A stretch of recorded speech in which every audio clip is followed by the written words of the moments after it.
किसी ने सही कहा है कि तू गिरकर उठते रहना, कुछ भी हो बस चलते रहना। ठोकरें कब तक रास्ता रोक पाएगी, अरे ठोकरें कब तक रास्ता रोक पाएगी। अगर कोशिशों में रही जान तो किस्मत भी पलट जाएगी, तेरी किस्मत भी पलट जाएगी। एक बार की बात है कि एक शिष्य अपने गुरु का बहुत आदर सम्मान करता था। गुरु भी अपने शिष्य से बहुत स्नेह करते थे, लेकिन वह शिष्य अपने अध्ययन के प्रति आलसी और स्वभाव से दीर्घसूत्री था। हमेशा स्वाध्याय से दूर भागने की कोशिश करता तथा आज के काम को कल के लिए छोड़ देता था। इसी बात को लेकर गुरुजी चिंतित रहने लगे कि ऐसे तो मेरा शिष्य जीवन संग्राम में पराजित हो जाएगा, क्योंकि आलस्य में व्यक्ति को अकर्मण्य बनाने का पूरा सामर्थ्य होता है और ऐसा व्यक्ति बिना परिश्रम के ही फल की कामना करता है और वह शीघ्र निर्णय नहीं कर सकता, और अगर निर्णय ले भी लिया तो उसे कार्यान्वित नहीं कर पाता है। तो इन सभी बातों को ध्यान में रखते हुए गुरुजी ने मन ही मन अपने शिष्य के कल्याण के लिए एक योजना बना ली और गुरुजी ने शिष्य के हाथ में एक काले पत्थर का टुकड़ा देकर कहा कि मैं तुम्हें एक जादुई पत्थर का टुकड़ा 2 दिन के लिए देकर कहीं दूसरे गांव जा रहा हूं। जिस भी लोहे की वस्तु को तुम इससे स्पर्श करोगे वह सोने में परिवर्तित हो जाएगी, पर याद रहे कि दूसरे दिन सूर्यास्त के पश्चात मैं इसे वापस ले लूंगा। अब बारी थी शिष्य की। शिष्य इस शुभ अवसर को पाकर बड़ा प्रसन्न और खिलखिला उठा, लेकिन आलसी होने के कारण उसने अपना पहला दिन यह कल्पना करते करते बिता दिया कि जब उसके पास बहुत सारा सोना होगा तब वह कितना प्रसन्न, सुखी, समृद्ध और संतुष्ट रहेगा।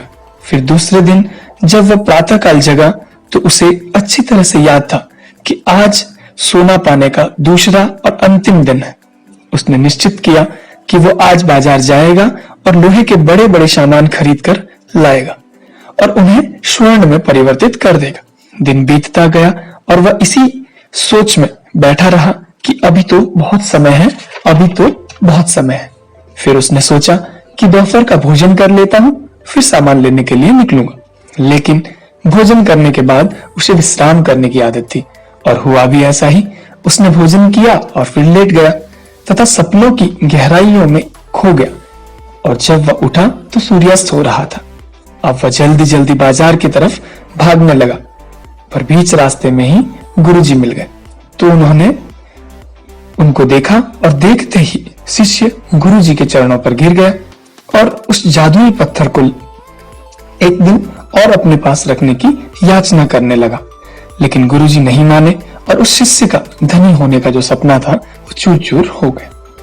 इस घटना की वजह से शिष्य को एक बहुत बड़ी सीख मिल गई और उसे अपने आलस्य पर पछतावा हुआ। वह समझ गया कि आलस्य जीवन के लिए अभिशाप है और उसने प्रण किया कि अब वह कभी भी काम से जी नहीं चुराएगा। मित्रों, जीवन में हर किसी को एक से बढ़कर एक अवसर मिलते हैं, पर कई लोग इन्हें बस अपने आलस्य के कारण गंवा देते हैं, तो कई लोग इसे अपनी मेहनत, ईमानदारी और लगन से पूर्ण करने में लग जाते हैं। इसलिए मैं यही कहना चाहूंगा कि यदि आप सफल, सुखी, भाग्यशाली, धनी तथा महान बनना चाहते हैं तो आलस्य को त्याग दीजिए और जब कभी आपके मन में किसी आवश्यक काम को करने का विचार आए तो स्वयं से एक प्रश्न कीजिए कि आज ही क्यों नहीं, आज ही क्यों नहीं।